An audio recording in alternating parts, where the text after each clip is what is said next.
Hello दोस्तों, कैसे हो आप लोग। तो आज का हमारा लेक्चर है सेल अडेप्टेशन के ऊपर में। तो हमने अपने प्रीवियस वीडियो में देखा था सेल इंजरी क्या होती है, कितने टाइप्स की होती है, किन कारणों से होती है, उसका मैकेनिज्म क्या है।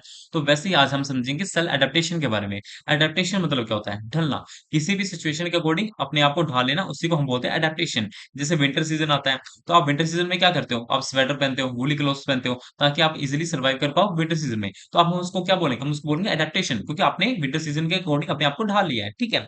तो वैसे ही आज हम बात करेंगे सेल अडेप्टेशन के बारे में। जब सेल अपने आप को ढाल लेता है किसी भी ऐसी कंडीशन के अंदर, ताकि वो जीवित रह पाए। मतलब अलग अलग सिचुएशन के अकॉर्डिंग जब सेल अपने अंदर कुछ ऐसे चेंजेस कर पाता है, ताकि वो उन कंडीशंस के अंदर जी पाए, सर्वाइव कर पाए, उसी को हम बोलते हैं सेल अडेप्टेशन। ठीक है। इसकी पहले डेफिनेशन रीड करते हैं, फिर मैं आपको एक और एग्जांपल देता हूं जिससे और क्लियर हो जाए। ठीक है। Cell adaptation is the ability of cell to undergo structure और function changes in response to stress, increase workload और एनवायरमेंटल चेंजेस। मतलब देखो, जो सेल्फ अडेप्टेशन है वो एक सेल की एबिलिटी है, जिसके द्वारा, जिसके माध्यम से वो अपने स्ट्रक्चर या फिर अपने फंक्शन को थोड़ा बहुत ऐसे चेंज वगैरह करेगा, जिसके अकॉर्डिंग वो अलग अलग कंडीशन में जी पाए। मतलब समझो, जैसे समर सीजन है, ठीक है। समर सीजन में सेल ने अपना साइज बढ़ा लिया, ठीक है, ताकि वो अपने समर सीजन में इजिली सर्वाइव कर पाए। वैसे मैं आपको रफली एग्जांपल दे रहा हूँ, ठीक है। जैसे समर सीजन में सेल भाई ने क्या किया, अपना स्ट्रक्चर थोड़ा बड़ा कर लिया, अपने साइज बढ़ा लिया, ताकि वो इजिली सर्वाइव कर पाए समर सीजन में। ठीक है। और जैसे विंटर सीजन आया, उसने अपना सेल का साइज थोड़ा छोटा कर लिया, मतलब थोड़ा श्रिंक कर लिया,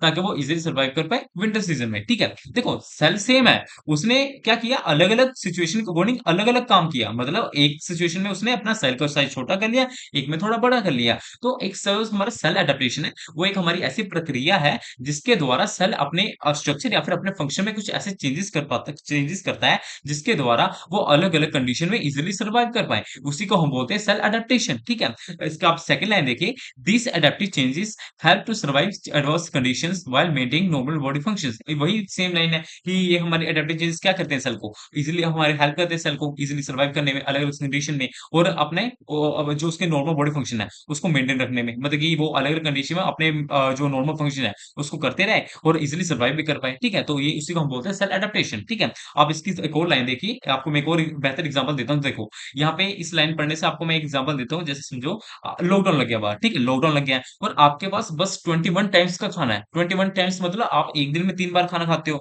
बट लॉकडाउन लग गया है और आपके पास बस 7 दिन, मतलब 7 दिन का ही खाना है। मतलब कि आपके पास 21 टाइम्स का खाना है, एक दिन में आप 3 बार खा रहे हो, तो आपके पास बस 21 टाइम्स का खाना है, और जिसको आप 7 डेज में खा लोगे। ठीक है। बट आपको पता है 21 डेज का लॉकडाउन है, आपको जैसे मर्जी करके 21 डेज निकालने हैं। तो आपने क्या किया, आपने एक दिन में एक टाइम का ही खाना खाया, मतलब दिन में बस एक बार ही खाना खाया। जिससे क्या हुआ, आपने 21 दिन ऐसे ही काट लिए। 21 दिन में आपको पता था हमारे मेरे पास 21 टाइम का खाना पड़ा हुआ है। ठीक है। समझो कि आपके पास 21 रोटियां पड़ी हुई है, ठीक है, और आपको 21 दिन निकालने हैं। ठीक है। आपने एक दिन में एक रोटी खा के अपने आप में थोड़ा, अपने आप को थोड़ा एडजस्ट किया, अपने आप को थोड़ा समझो कि थोड़ा अपने आप को कह सकते हैं एडजस्ट वगैरह किया यार, थोड़ा कॉम्प्रोमाइज वगैरह किया, ताकि आप इजिली 21 डेज निकालो। ठीक है। थोड़ा दिक्कत ही सह लो थोड़ा यार, मतलब कि थोड़ा कम खा लो। मतलब कि एक दिन में एक ही रोटी खाई आपने, और आपने 21 डे में 21 रोटी खा के खत्म कर लिया। ठीक है। मतलब आपने आपको सर्वाइव कर लिया। ठीक है। आपने लॉकडाउन पीरियड निकाल दिया। देखो, इसके बाद भी हमारी दो कंडीशन आती है। मे बी 21 डेज के बाद लॉकडाउन खत्म हो जाए, मे बी 21 डेज के बाद लॉकडाउन और आगे बढ़ जाए। तो क्या होगा, अब तो आपके पास रोटी नहीं पड़ी, आपके पास खाना नहीं पड़ा, अब आप क्या करोगे भाई, अब आपके पास, आप तो मर जाओगे। अगर 21 डेज के बाद लॉकडाउन नहीं खुला, तो आप तो मर ही जाओगे ना, सर्वाइव नहीं कर पाओगे। बट अगर 21 डेज के बाद अपना लॉकडाउन खुल गया, तो आप बाहर से आटा ले आओगे, फिर से घर में रोटी बना लोगे। ठीक है। तो ये हो गया हमारा कंडीशन हो गया, समझ रहे? इसमें आपने क्या किया, इसमें आपने अडेप्ट किया उस सिचुएशन में। ठीक है। अब ये लाइन पढ़ो, आपको बहुत इजीली समझ आ जाएगा। If the stress is removed, cell में return to their normal state. However if adaptation fails, cell injury develops. मतलब समझो, स्ट्रेस है, यहाँ पे हमारा लॉकडाउन है। अगर हमने लॉकडाउन को हटा लिया सेल से, तो सेल में भी रिकवर कर पा जाए, क्योंकि अगर लॉकडाउन हट गया तो वो बाहर से खाना ले आएगा। बट अगर मतलब कि अगर लॉकडाउन नहीं हटा, तो अडेप्टेशन मतलब सेल अडेप्ट नहीं कर पाएगा अपने आप को, क्योंकि उसके पास अब रोटी नहीं पड़ी, और सेल इंजरी हो जाएगी।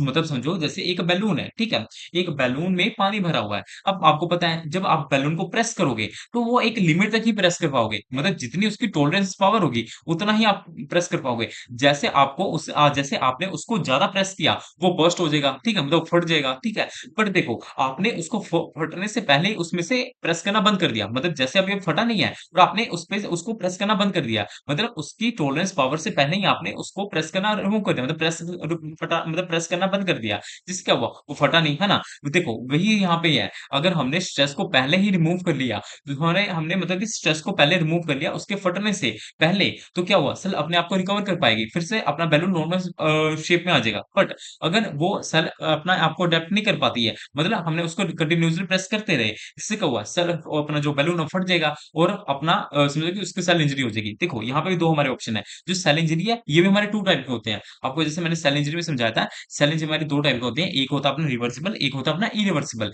रिवर्सिबल में क्या होता है कि इसमें जो सेल है अपने आप को अगर थोड़ा बहुत उसको डैमेज हुआ हो, सेल अपने आप को रिकवर कर लेता है, ठीक है। बट अगर जो इरिवर्सिबल हुआ है उसमें बहुत ज्यादा डैमेज हुआ होता है, सेल अपने आप को रिकवर नहीं कर पाता है, इसकी वजह से सेल मर जाता है, ठीक है। अब मे बी थोड़ा बहुत आपको क्लियर हो गया होगा सेल एडेप्टेशन, हाँ। अब हम इसके टाइप्स के बारे में डिस्कस करते हैं, टाइप्स क्या होता है। देखो मैं इसको थोड़ा ओवरव्यू में समझा देता हूँ, आप इसको रीड करोगे बहुत इजी पड़ेगा, आपको कुछ समझ आ जाएगा, ठीक है।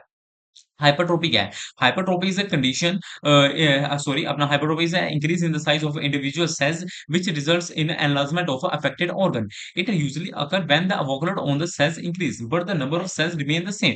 हाइपरट्रोपी हमारी एक ऐसी कंडीशन है जिसमें सेल का साइज बढ़ता है, ना कि नंबर। मतलब सेल 2 से 4 नहीं हो रहा है, बट जैसे में सेल का साइज पहले 2 सेंटीमीटर था, अब 3 सेंटीमीटर हो गया। इसमें क्या हुआ, हमारा सेल का साइज बढ़ता है, ना कि उसके नंबर्स, मतलब सेल का नंबर नहीं बढ़ता है, इसमें साइज ही बढ़ता है। ये किसकी वजह से बढ़ता है? जब सेल का वर्कलोड बढ़ जाए, वर्कलोड मतलब जब काम मतलब बढ़ जाए, मतलब समझो आप जैसे आपके बॉस हैं, ठीक है। आपके बॉस जी कहते हैं कि आपको एक दिन में 100 मेडिसिन बनानी है, ठीक है। आप 100 मेडिसिन बना रहे हो, ठीक है।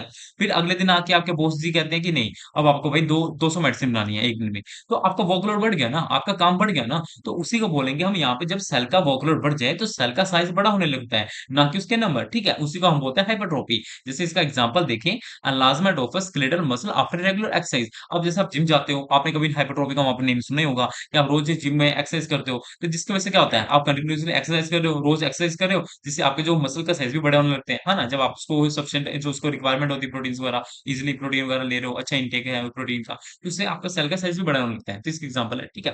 हाइपरप्लेसिया इसका थोड़ा ऑपोजिट होता है। हाइपरप्लेसिया में हमारे सेल के नंबर बढ़ते हैं, ना कि अपना सेल का साइज बढ़ता है। जैसे अपने प्रेगनेंसी में ब्रेस्ट का साइज बढ़ता है, क्यों बढ़ता है? क्योंकि हमारी उस कंडीशन, आपको पता है सेल डिवीजन क्या होता है? सेल डिवीजन में क्या होता है? सेल डिवीजन में हमारे टू टाइप का होता है। सॉरी मैंने थोड़ा आपको टॉपिक बदल दिया। आप पहले सेल डिवीजन समझो, फिर मैं आपको हाइपरप्लेसिया समझाता हूँ। सेल डिवीजन में मैंने अलग टॉपिक भी बनाया हुआ है। देखो सेल डिवीजन हमारे टू टाइप के होते हैं, एक होता है माइटोसिस, एक होता है मियोसिस। देखो जो माइटोसिस होता है ओवरऑल बॉडी में होता है, ठीक है। बट जो मियोसिस होता है ना, ये हमारे जेनेटिक, जो हमारे जेनेटिक मटेरियल बनता है ना, उसी के अंदर होता है। जैसे मतलब कि ये स्पर्म के फॉर्मेशन में होगा और अपनी ओवम के फॉर्मेशन में ही मियोसिस होता है, बाकी जगह हमारी माइटोसिस होती है, ठीक है। अब माइटोसिस के चार अपने सॉरी अपने 5 फेजेस होते हैं, आप जाके उस वीडियो में देख लेना।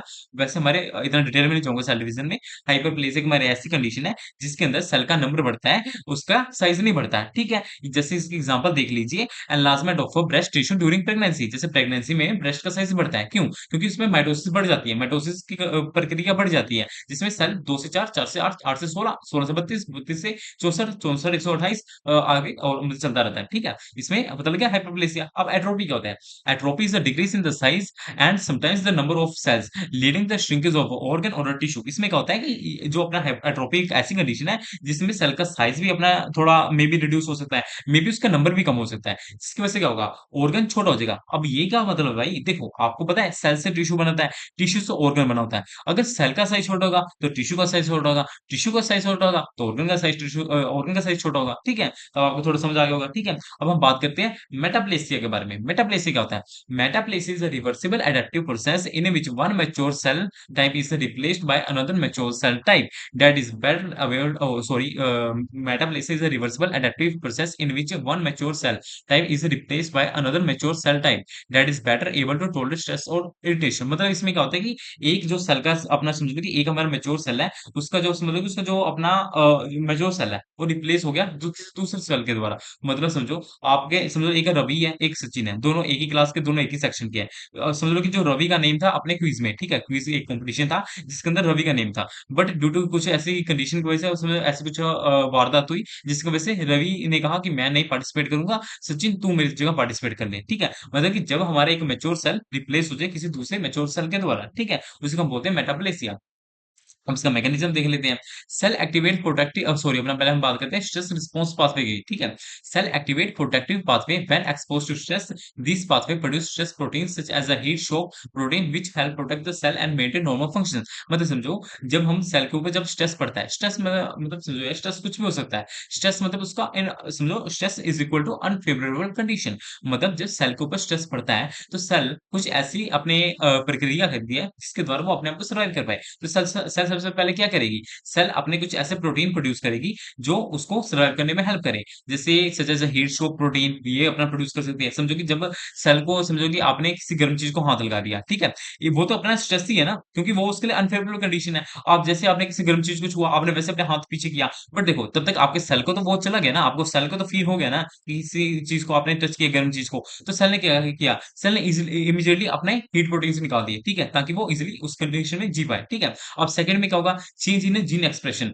Cell modified expression of specific gene to produce a protein that improve survival during stressful condition. देखो आपको पता है अपने डीएनए से आरएनए बनते हैं, आरएनए से अपना प्रोटीन बनता है। तो क्या किया सेल ने अपने समझ लो कि अपने स्पेसिफिक जीन को थोड़ा अपना समझो कि मॉडिफिकेशन किया अपने जीन्स में और कुछ स्पेशल प्रोटीन बनाने लग पड़ा। मतलब कुछ ऐसे स्पेशल प्रोटीन्स बनाने लग पड़ा। मतलब कि जो आपने समझो जो डीएनए है, डीएनए किससे बना होता है? अपने बेस पेयर से बना होता है, न्यूक्लियोटाइड और न्यूक्लियोसाइड। और आपको पता होगा ये आपने उसके भी कुछ अपने आपने स्पेसिफिक अपने कोडॉन्स होते हैं, जैसे ए के साथ जी लगा होता है, सी के साथ टी लगा होता है। आपने में भी पढ़ा हो डीएनए वगैरह, है ना? समझो कि आपने जो सेल भाई हैं, उन्होंने कुछ ऐसा चेंज किया ताकि उसने एक अपना स्पेशल प्रोटीन बनाया ताकि वो अलग-अलग कंडीशन में जीत पाए, ठीक है? ये अलग-अलग मैकेनिज़्म है, ये ऐसे ही मैकेनिज़्म है, ये वैसा वाला मैकेनिज़्म नहीं है, ठीक है? ये ऐसे ही आपको लर्न करना पड़ेगा, ठीक है? अब थर्ड कंडीशन है ऑटोफेजी। अब इसे ऑटोफेजी में क्या होता है? Autophagy is a natural process in which cell breaks down and recycle damaged organelles and unwanted proteins. This provide energy and helps maintain normal cellular function. इसमें क्या होता है कि हमारे एक नेचुरल प्रोसेस सेल के द्वारा जिसमें जो सेल के जो अपने अंदर के ऑर्गेनल्स हैं जो डैमेज हो चुके हैं, ठीक है? समझो कि जो आपको पता है सेल के अंदर बहुत सारे ऑर्गेनल्स होते हैं, उसके साइटोप्लाज्म में प्रेजेंट होते हैं, जैसे अपने गोल्गी अपैरेटस हो गया, माइटोकॉन्ड्रिया हो गया, राइबोसोम हो गया, जो डैमेज हो चुके हैं, ठीक है? मतलब जो अपने उसको थोड़ी क्षति पहुंच चुकी है, ठीक है? मतलब क्षतिग्रस्त हो चुके हैं, क्षतिग्रस्त हो गए हैं, ठीक है? जो डैमेज हो गए हैं, उनको क्या करेगा? उनको कलेक्ट करेगा और उनको रिपेयर करना शुरू कर देगा फिर से, ताकि समझो कि जो माइटोकॉन्ड्रिया है वो डैमेज हो चुका है। अब माइटोकॉन्ड्रिया को वो पहले रिपेयर करेगा, फिर माइटोकॉन्ड्रिया से एटीपीस प्रोड्यूस करेगा, ताकि वो अपने सेल के अलग फंक्शन को सर्वाइव कर पाए, ठीक है? अब इसके लिमिटेशंस भी है कुछ, ठीक है?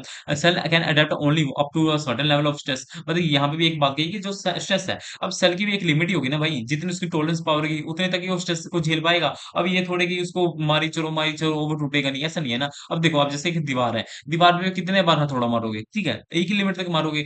जैसे उसकी लिमिट खत्म होगी, जैसे उसकी टॉलरेंस पावर खत्म होगी, दीवार टूट जाएगी, ठीक है? तो वही बोले सेल की भी एक लिमिट है, एक लिमिट तक वो स्ट्रेस को बेयर कर सकता है। जैसे वो लिमिट से ऊपर गया, स्ट्रेस ने उसको तोड़ देना, मतलब सेल इंजरी हो जाएगी, ठीक है? अब इसमें बात करें माल एडेप्टिव रिस्पॉन्स। माल एडेप्टिव रिस्पॉन्स कहता है sometimes adaptive changes become harmful instead of protective. मतलब ये बोले कि कुछ बार जो हमारे एडेप्टिव चेंजेस होते हैं, मतलब कि देखो सेल ने अपने आप को सर्वाइव करने के लिए कुछ ऐसी कंडीशन समझो कि सेल ने अपने आप को सर्वाइव रखने के लिए कुछ चेंजेस की कि हम मैं सर्वाइव कर पाऊँ। बट उसका ऑपोज़िट हो गया। जो उसने चेंजेस किया उस वो उसी को मारना शुरू कर दिया। मतलब कि जब समर समझो जब समर सीज़न में सेल ने अपने साइज़ को बढ़ा लिया कि ताकि मैं ईज़िली सर्वाइव कर पाऊँ। बट क्या हुआ ऑपोज़िट हो गया। जो सेल का साइज़ बढ़ा वो उसी को अंदर उसी को अंदर से अंदर मारने लग पड़ा। सेल अंदर से अंदर ही टूटने लग पड़ा। ठीक है? तो मतलब ये होता है जब उसमें मतलब समझो कि अडैप्टिव रिस्पॉन्स मतलब कि जब सेल अपने आप में कुछ चेंजेस करता है अलग सिचुएशन के अकॉर्डिंग जीने के लिए, बट वो ऑपोज़िट होता है। वो सिचुएशन उसी को मारने लग पड़ती है। ठीक है? तो उसे हम बोल देते हैं माल एडेप्टिव रिस्पॉन्स। ठीक है? अब ये एडेप्टिव जो मैंने आपको ऊपर समझाया ना एट्रोपी वगैरह वही सेम चीज़ वही है। इसमें बस मैकेनिज़्म वगैरह दिया हुआ है और इसमें जो आपको कुछ स्ट्रक्चर वगैरह दिए हुए हैं। आपको बस एक बार रीड करना है, आपको ईज़िली समझ आ जाएगा। कुछ बार देख लेना, ठीक है? हाइपरट्रोफी क्या होता है, अपना हाइपरप्लेसी क्या होता है, बहुत ईज़ी है। इसमें बस डायग्राम दिया हुआ है। मैंने आपको कोर स्ट्रक्चर बता दिया है, जो उसका कोर था, जो उसका जो अपना मेन पार्ट था, वो मैंने आपको ऊपर ही बता दिया है। वही चीज़ आप एक बार रीड करके खुद ही देख लो। आपको मैं एक करके रीड कर बता देता हूँ। आपको एक रीड करा देता हूँ, आप बाकी देख लीजिएगा। Hypertrophy is adaptive process in which the size of individual cell increase causing enlargement of cells। वही है, इसका मैकेनिज्म क्या है? Cell produce more structure protein, cell बहुत सारे प्रोटीन बनाना शुरू कर देगा। Organelles increase cell size. तो देखो सेल क्या होगा, इसमें क्या होगा, सेल बहुत सारे प्रोटीन बनाना शुरू कर देगा। बहुत सारे अपने जो ऑर्गेनिल्स हैं उनको भी बनाना शुरू कर देगा, जिसकी वजह से क्या होगा, सेल का साइज बड़ा होने लग पड़ेगा। ठीक है? दूसरे में क्या कह रहा है? Increase cellular demand when the workload on a tissue increase cell enlarged to meet their higher functional requirements without increasing cell number। मतलब ये जब वर्कलोड बढ़ता जाएगा सेल, तो सेल अपना साइज़ बढ़ाने लग पड़ेगा, अपने नंबर नहीं बढ़ाएगा, सेल का साइज़ बढ़ाने लग पड़ेगा, ताकि वो वर्कलोड को झेल पाए, ठीक है? अब इसके कॉजेज़ क्या हो सकते हैं? Increase functional demand, continuous continuous extra work force is cell to become larger, मतलब कि अगर हम कंटीन्यूअसली जिम कर रहे हैं, ठीक है, उसमें हमारा सेल का साइज बड़ा ही होता है, मतलब हमारा मसल बड़ा होता है, ठीक है, तो वही है कि कंटिन्यूस उसको वर्कलोड बढ़ता जाएगा तो सेल का साइज बढ़ता जाएगा, ठीक है। हार्मोनल स्टिमुलेशन की वजह से भी हो सकता है। आपको पता ही होगा कि हमारी जितनी भी बॉडी है उसको एक जीन कंट्रोल कर रही है, ठीक है। कुछ ऐसी जीन में वारदात हुई, कुछ जीन में हमारी कुछ कह सकते हैं हलचल हुई, जिसकी वजह से सेल का साइज बड़ा होना पड़ा, इसकी वजह से भी हो सकता है। मॉर्फोलॉजिकल फीचर्स क्या होते हैं इसके, and large cell size, cell का साइज बड़ा होने लग पड़ता है। इंक्रीज ऑर्गेनिज, ऑर्गेनिज का भी साइज बड़ा होने लगता है, मे बी उसके नंबर भी बड़े होने लग पड़े। एक सेल के अंदर मे बी अब 2-3 माइटोकॉन्ड्रिया हो गए, पहले एक पहले था अब 2 हो गए, ठीक है। उसकी वजह से भी अपना बड़ा हो सकता है सेल का साइज, ठीक है। तो ऐसे ही सभी चीज़ें हैं सेम सेम, ठीक है। यही चीज़ें थी, तो मे बी आपको थोड़ा बहुत समझ आया हो, ठीक है। अगर थोड़ा बहुत भी समझ आया तो लाइक, शेयर, सब्सक्राइब करना ना भूलें, ठीक है। और इस चैनल के साथ जुड़िए ताकि आप अपनी बी फार्मेसी इज़िली कर पाएँ, ठीक है, इस फार्म आउट्स के साथ, ठीक है। तो आज के लिए इतना ही, थैंक यू।